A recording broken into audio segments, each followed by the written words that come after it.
Je ne suis pas assez bon.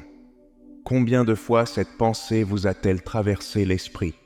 Mais que diriez-vous si je vous disais que c'est un mensonge qui vous empêche de vivre la vie que Dieu a prévue pour vous? Aujourd'hui, nous allons briser les mythes et défaire les chaînes. Nous explorerons des vérités bibliques puissantes et des stratégies pratiques pour vous aider à vous voir tel que Dieu vous voit. En apprenant à faire taire votre critique intérieure et en embrassant votre parcours de croissance, vous découvrirez comment trouver la paix et la joie en étant exactement qui vous êtes. Je vais également diriger une prière puissante avec vous, au nom redoutable de Jésus. Alors, restez avec nous jusqu'à la fin de la vidéo et soyez ouverts pour accueillir ces bénédictions dans vos cœurs. Avez-vous déjà ressenti que quelque chose n'allait pas en vous, comme si quelque chose clochait sans que vous puissiez vraiment l'identifier? C'est une sensation courante et elle peut vraiment nous déséquilibrer. Réfléchissez un instant. Combien de fois nous concentrons-nous sur notre apparence extérieure, nos réalisations ou ce que les autres pensent de nous? Pourtant, nous oublions souvent de considérer ce que nous ressentons au plus profond de nous. C'est là que commence la vraie paix. Il s'agit de se sentir bien avec qui vous êtes, ici et maintenant.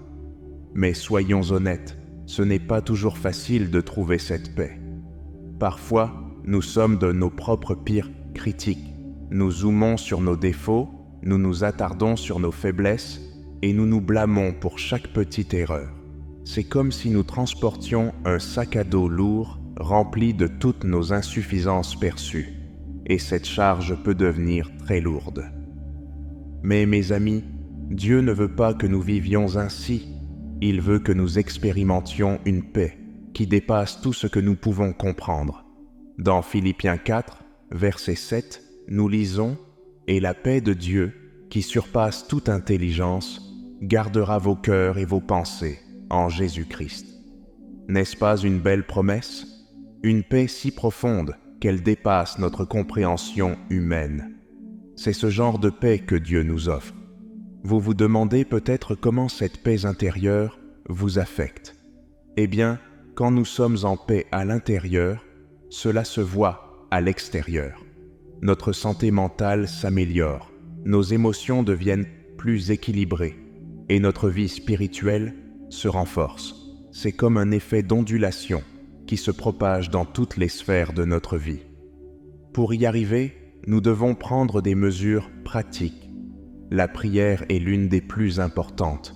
C'est notre ligne directe avec Dieu, où nous pouvons déverser nos cœurs et trouver du réconfort.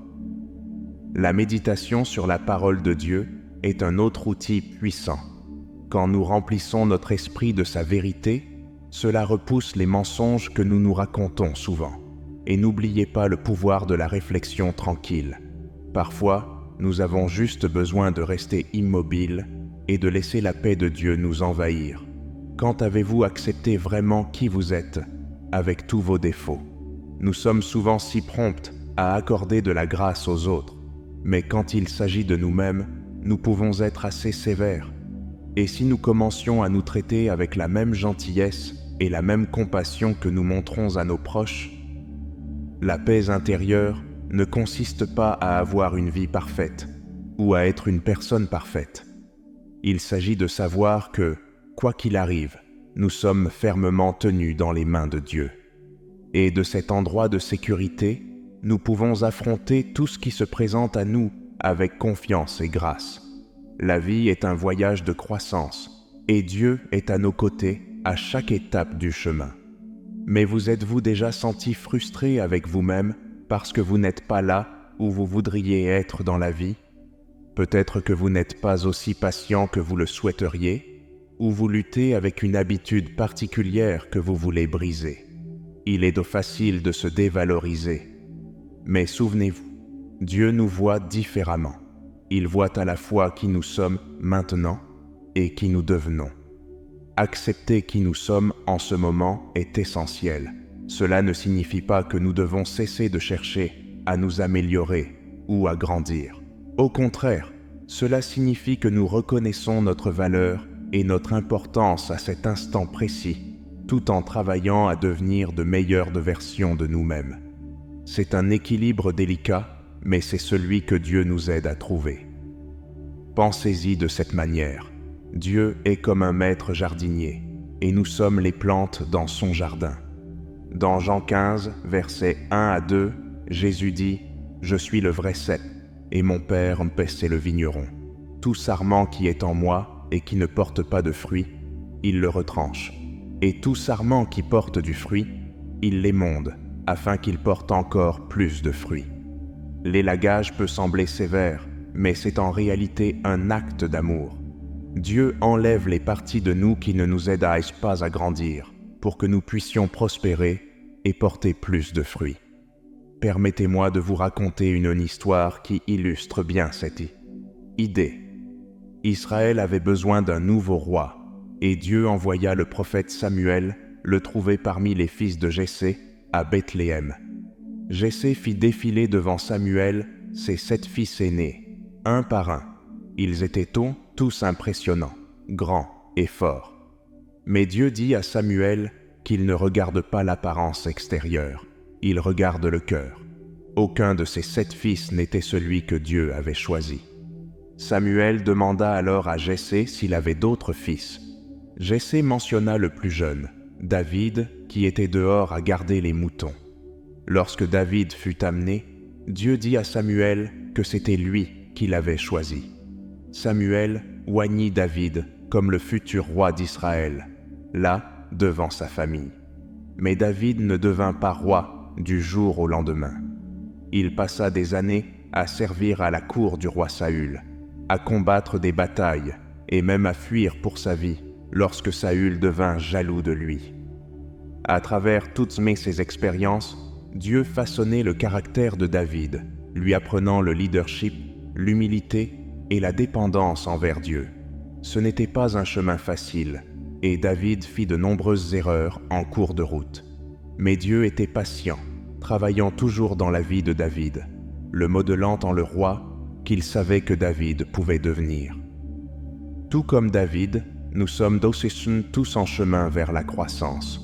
Dieu voit notre potentiel, même lorsque nous ne pouvons pas le voir nous-mêmes. Il est patient avec nous, œuvrant dans nos vies, jour après jour, année après année. Parfois, le processus est inconfortable, comme lorsque le jardinier taille une plante.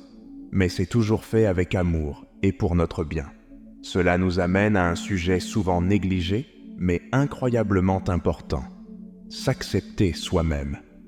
Parfois, nous nous concentrons sur ce poids supplémentaire, cette mauvaise habitude ou ce trait de personnalité qui nous dérange, et nous pensons « si seulement je pouvais changer ça, alors je serais heureux ». Mais mes amis, la véritable paix et le bonheur ne viennent pas de la perfection. Ils viennent de l'acceptation de qui nous sommes maintenant, avec toutes nos imperfections. Combien de temps avez-vous passé dans votre vie à souhaiter être différent? Plus grand, plus intelligent, plus extraverti, moins anxieux. Nous courons toujours après la prochaine chose, croyant que cela nous rendra enfin heureux. Si je décroche cette promotion, pensons-nous, ou si je perds ces 10 kilos, ou si je trouve le bon partenaire, alors je serai satisfait. La vérité est que si nous ne pouvons pas être heureux maintenant, avec qui nous sommes à cet instant précis, aucun changement extérieur ne pourra régler cela. Ne vous méprenez pas. Je ne dis pas que nous ne devrions pas essayer de nous améliorer ou de grandir.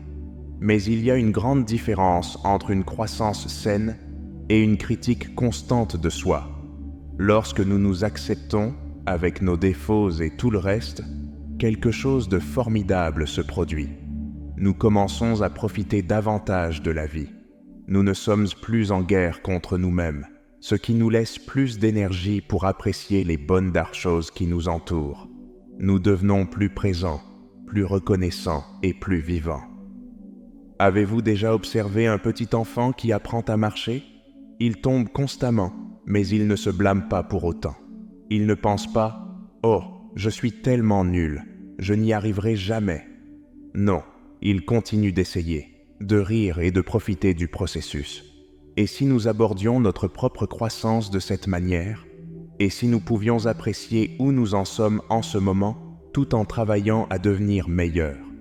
Dans Psaume 139, verset 14, David écrit « Je te loue de ce que je suis, une créature si merveilleuse. Tes œuvres sont admirables, et mon âme le reconnaît bien. N'est-ce pas puissant? Vous êtes merveilleusement et formidablement fait.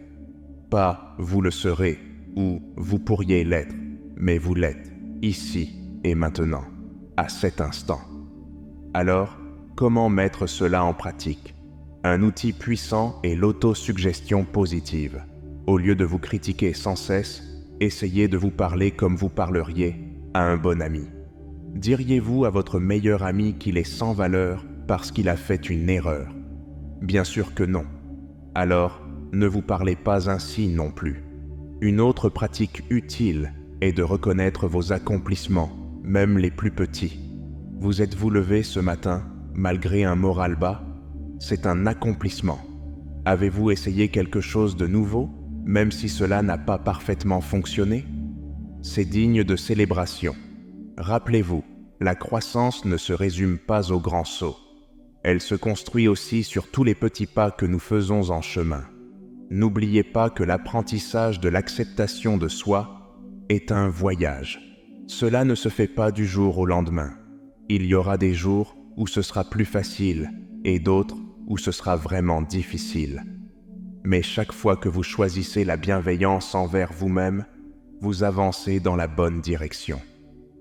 Parlons de quelque chose avec lequel nous luttons tous de temps en temps. Nous comparer aux autres. Nous regardons la vie de quelqu'un d'autre, leur travail, leurs relations, leurs publications sur les réseaux sociaux, et soudainement, nous avons l'impression de ne pas être à la hauteur. Mais ce jeu de comparaison est dangereux et peut vraiment perturber notre tranquillité d'esprit. Quand nous nous mesurons constamment aux autres, nous nous préparons à la déception. Pourquoi? Parce que nous comparons nos scènes de coulisses aux moments forts des autres. Nous voyons leurs meilleurs moments, leur présentation parfaite, mais nous ne voyons pas leurs luttes, leurs doutes ou leurs mauvais jours. Et nous en avons tous. Au lieu de regarder ce que font les autres, essayez de vous concentrer sur votre propre progression. Pensez à où vous étiez il y a 1 an ou 5 ans. Il y a de fortes chances que vous ayez grandi de façon que vous ne réalisez peut-être même pas. Peut-être êtes-vous devenu plus patient, ou avez-vous appris une nouvelle compétence, ou avez-vous surmonté une peur. Ce sont toutes des choses qui valent la peine d'être célébrées. Dieu travaille dans le jardin de chacun, pas seulement dans le vôtre. Même ces personnes que nous pensons avoir tout compris, elles sont aussi en cours de développement. Leur jardin peut sembler différent du vôtre, mais je vous garantis que Dieu fait aussi de la taille et de la plantation dans leur vie. Nous grandissons tous à notre propre rythme, de manière unique. Laissez-moi vous partager une histoire tirée de Jean 21. Elle concerne 2 disciples de Jésus, Pierre et Jean. Pour mettre la scène en contexte, cela se passe après la résurrection de Jésus. Il vient juste d'avoir une conversation profonde et réparatrice avec Pierre, restaurant leur relation après que Pierre eut renié Jésus 3 fois. Alors qu'ils marchent le long de la plage, Pierre remarque que Jean les suit. Jean était connu comme le disciple que Jésus aimait, et je suppose que Pierre a peut-être ressenti une pointe de jalousie ou d'insécurité. Peut-être se demandait-il comment sa relation avec Jésus se comparait à celle de Jean. Alors Pierre interroge Jésus au sujet du futur de Jean, espérant probablement évaluer sa propre position par rapport à lui. Mais la réponse de Jésus est puissante. Il dit essentiellement à Pierre « Qu'est-ce que cela te fait ce que j'ai prévu pour Jean? Toi, concentre-toi sur me suivre. » Jésus détourne l'attention de Pierre de la comparaison avec Jean et le ramène à son propre chemin unique avec Dieu. C'est comme si Jésus lui disait « J'ai un plan spécifique pour toi, Pierre. Ne te préoccupe pas de ce que je fais dans la vie de Jean. Cela concerne lui et moi. Toi, concentre-toi simplement sur le chemin que j'ai tracé devant toi. N'est-ce pas un excellent rappel pour nous? Nous avons chacun notre propre chemin unique, notre propre voyage avec Dieu. Votre chemin ne ressemblera pas exactement à celui des autres, et c'est bien ainsi. En fait, c'est exactement comme ça que ça devrait être. Je veux vous encourager aujourd'hui à avoir confiance en le plan de Dieu pour votre vie. Il sait exactement ce qu'il fait dans votre jardin. Il sait ce qui a besoin d'être taillé, ce qui a besoin d'être arrosé, et quelle belle chose il fait grandir en vous. Votre travail n'est pas de vous inquiéter de la comparaison entre votre jardin et celui des autres. Votre travail est de coopérer avec le jardinier et d'être ouvert à son œuvre dans votre vie. Permettez-moi de vous parler d'un homme nommé Michel. Michel était fondamentalement un bonhomme, mais il avait un problème avec son tempérament. Il explosait pour un rien, embouteillage, longue file d'attente au supermarché, même ses enfants laissant des jouets par terre. Et à chaque fois qu'il perdait son calme, il se critiquait durement après coup. « Je suis un tel mauvais père », pensait-il. « Je n'y arriverai jamais. » Ce cycle a duré des années. Michel perdait son sang-froid, puis se critiquait sévèrement, ce qui ne faisait qu'augmenter son stress et sa propension à exploser à nouveau. C'était comme s'il était pris dans un cercle vicieux de colère et d'autocritique, incapable d'en sortir. Un jour, Michel a réalisé quelque chose. Toute cette autocritique ne l'aidait pas à devenir une meilleure personne. En fait, cela empirait les choses. Il a décidé d'essayer quelque chose de différent. Au lieu de se flageller après avoir perdu son sang-froid, il a commencé à se donner de la grâce. Il prenait une profonde inspiration et se disait « D'accord, j'ai fait une erreur, mais j'apprends et je grandis. Dieu n'a pas fini avec moi. » Alors les choses ont commencé à changer. Michel a découvert que lorsqu'il était plus gentil envers lui-même, il devenait aussi plus aimable envers les autres. Il était moins enclin à exploser parce qu'il ne portait plus toute cette autocritique. Ses relations se sont améliorées, avec sa femme, ses enfants, même ses collègues. Il a commencé à apprécier davantage la vie, à rire davantage et à être vraiment présent dans le moment, au lieu de toujours s'inquiéter de sa prochaine erreur. Vous savez, Michel n'est pas devenu parfait du jour au lendemain. Il perdait encore parfois son sang-froid. Mais la différence était qu'il ne laissait plus ces moments le définir. Il a appris à les voir comme des occasions de croissance plutôt que comme une preuve de son échec. Combien d'entre nous sommes coincés dans ce même cycle d'autocritique? Nous faisons des erreurs, nous nous flagellons, et puis nous sommes tellement stressés et découragés que nous sommes plus susceptibles de faire encore des erreurs. C'est épuisant, n'est-ce pas? Romains 8, verset 1 dit « Il n'y a donc maintenant aucune condamnation pour ceux qui sont en Jésus-Christ. Cela signifie que lorsque Dieu vous regarde, il ne voit pas toutes vos erreurs et vos défauts. Il vous voit à travers le filtre de son amour et de sa grâce. » Rappelez-vous, mes amis, la grâce de Dieu n'est pas seulement une belle idée. C'est une force puissante qui peut transformer votre façon de vous voir et de vivre votre vie. Tout comme cela l'a fait pour Michel, elle peut briser ce cycle d'autocritique et vous libérer pour devenir la personne que Dieu a créée pour être. Parlons maintenant de ces pensées négatives et de ces voix parfois présentes dans nos esprits. Tout commence par les reconnaître pour ce qu'elles sont, des mensonges. Elles ne reflètent pas la vérité sur qui vous êtes. La prochaine fois que vous entendrez cette voix critique dans votre tête, essayez de faire une pause et demandez-vous « Est-ce vraiment vrai ? Ou est-ce juste mon insécurité qui parle ?» Souvent, vous constaterez que c'est la dernière option. Une fois que vous avez identifié ces pensées négatives, il est temps de les remplacer par quelque chose de positif. C'est là que l'approbation et l'acceptation interviennent. Il est temps de commencer à vous sentir bien à propos de vous-même et d'apprécier vos qualités et forces uniques. Pensez-y de cette manière.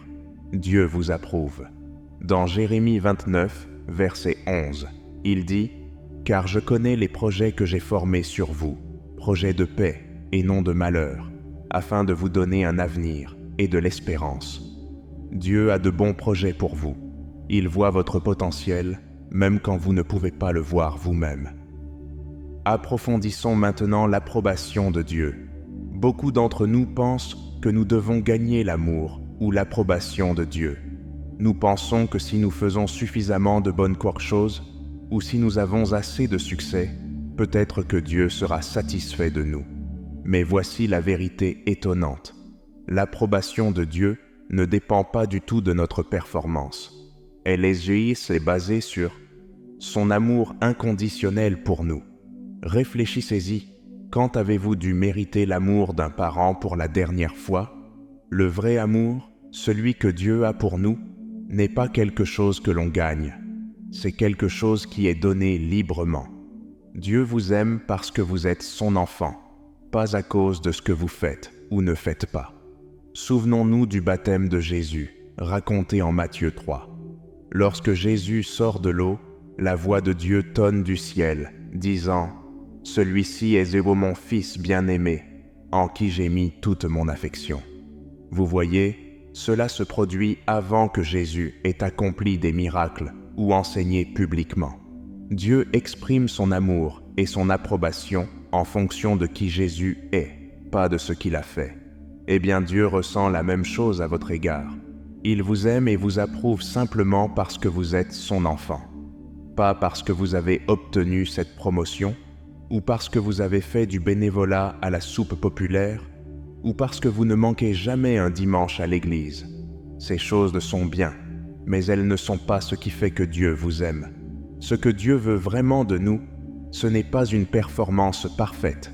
Il désire une relation. Il veut que nous le connaissions, que nous lui parlions et que nous l'incluions dans nos vies. Ce n'est pas une question de chercher à mériter son approbation. C'est accepter l'amour et l'approbation qu'il nous offre déjà. Permettez-moi de partager une histoire de la Bible, trouvée dans Jean 8. Il s'agit d'une femme surprise en flagrant délit d'adultère.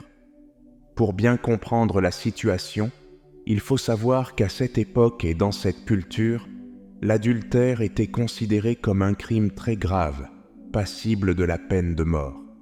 Les chefs religieux de l'époque ont amené cette femme devant Jésus. Ils cherchaient à le piéger pour voir s'il appliquerait la loi qui stipulait qu'elle devait être lapidée, ou s'il ferait preuve de miséricorde et enfreindrait ainsi la loi. Ils ont présenté la femme à Jésus et lui ont rappelé ce que disait la loi. Mais Jésus a fait quelque chose d'inattendu. Il s'est baissé et s'est mis à écrire dans la poussière avec son doigt. Lorsqu'il continuait à le questionner, il s'est levé et a déclaré que celui qui était sans péché devait jeter la première pierre. Puis, il s'est baissé et a continué à écrire dans la poussière. Un par un, les accusateurs sont partis, du plus âgé au plus jeune, jusqu'à ce qu'il ne reste plus que Jésus et la femme. Jésus s'est levé et lui a demandé où étaient ses accusateurs, et si quelqu'un l'avait condamné. Quand elle a répondu que personne ne l'avait fait, Jésus lui a dit qu'il ne la condamnait pas non plus, et qu'elle devait partir en abandonnant son péché. Cette histoire illustre de manière puissante l'amour et l'acceptation de Dieu. La femme avait clairement péché, et, selon la loi, elle méritait d'être punie. Mais Jésus lui a offert la grâce au lieu de la condamnation. Il lui a donné un nouveau départ, un nouveau commencement. Et n'est-ce pas ce dont nous avons tous besoin parfois? Comme il est écrit en Romains 5, verset 8, « Mais Dieu prouve son amour envers nous, en ce que, lorsque nous étions encore des pécheurs, Christ est mort pour nous. » Dieu nous aimait même quand nous étions au plus bas, même quand nous étions loin de lui. Cela ne signifie pas que nous ne devrions pas essayer de mener une bonne vie ou de faire de bonnes actions. S'efforcer de s'améliorer, servir les autres et accomplir de bonnes œuvres sont tous très importants. Mais notre motivation change. Nous ne faisons pas ces choses pour mériter l'amour de Dieu. Nous les faisons parce que nous l'avons déjà. Nous vivons dans le débordement de son amour pour nous. Aujourd'hui, décidons de cesser d'essayer de mériter l'approbation de Dieu et commençons à vivre dans sa réalité. Cela nous donne la liberté d'être vraiment nous-mêmes, de grandir, de faire des erreurs et de continuer à avancer. Et cela, mes amis, est une belle façon de vivre. Maintenant, à tous ceux qui entendent ma voix, poursuivons le réconfort et les conseils que seul notre Seigneur peut offrir. Je vous encourage à vous unir à moi pour exprimer nos espoirs, nos préoccupations et notre gratitude envers celui qui écoute avec un cœur miséricordieux. Priez avec moi pour accueillir la grâce qui accompagne cette prière sincère. Seigneur miséricordieux, nous te remercions pour ton amour infini et ta grâce qui nous soutiennent chaque jour. Tu nous as créés à ton image, et pour cela, nous sommes profondément reconnaissants.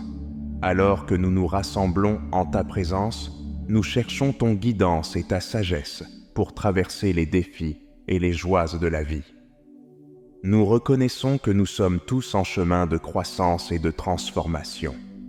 Aide-nous à être patients envers nous-mêmes et envers les autres alors que nous naviguons sur ce chemin. Accorde-nous le courage d'affronter nos faiblesses et l'humilité de chercher de l'aide lorsque c'est nécessaire. Seigneur, aide-nous à nous voir à travers tes yeux, avec amour et compassion. Rappelle-nous que nous sommes merveilleusement faits, chacun avec des dons et des desseins uniques. Accorde-nous la force de surmonter les pensées négatives et d'adopter une vision positive de nous-mêmes. Apprends-nous à nous parler avec bienveillance, tout comme tu nous parles avec tendresse et soin. Nous te demandons ton guidance alors que nous nous efforçons de rompre avec le cycle de l'autocritique. Aide-nous à rechercher le pardon, tant des autres que de nous-mêmes. Père, nous prions pour la paix intérieure. Remplis nos cœurs de ta paix qui dépasse toute intelligence. Aide-nous à apaiser nos esprits et à nous concentrer sur ta présence. Puissions-nous trouver du réconfort dans la prière et la réflexion, et que ta paix règne dans nos cœurs, guidant nos actions et nos décisions. Nous te demandons pardon pour les moments où nous avons manqué de confiance en tes plans pour nous. Nous nous reposons souvent sur notre propre force et notre propre compréhension, oubliant que c'est toi qui tiens notre avenir entre tes mains. Aide-nous à abandonner nos inquiétudes et nos craintes à toi, sachant que tu as de bons desseins pour nos vies. Nous prions pour un esprit de gratitude, Père. Apprends-nous à être reconnaissants en toute nomme circonstance, reconnaissant ta main dans chaque aspect de nos vies. Père, aide-nous à comprendre que ton amour pour nous ne dépend pas de notre performance, mais de qui nous sommes en tant que tes enfants.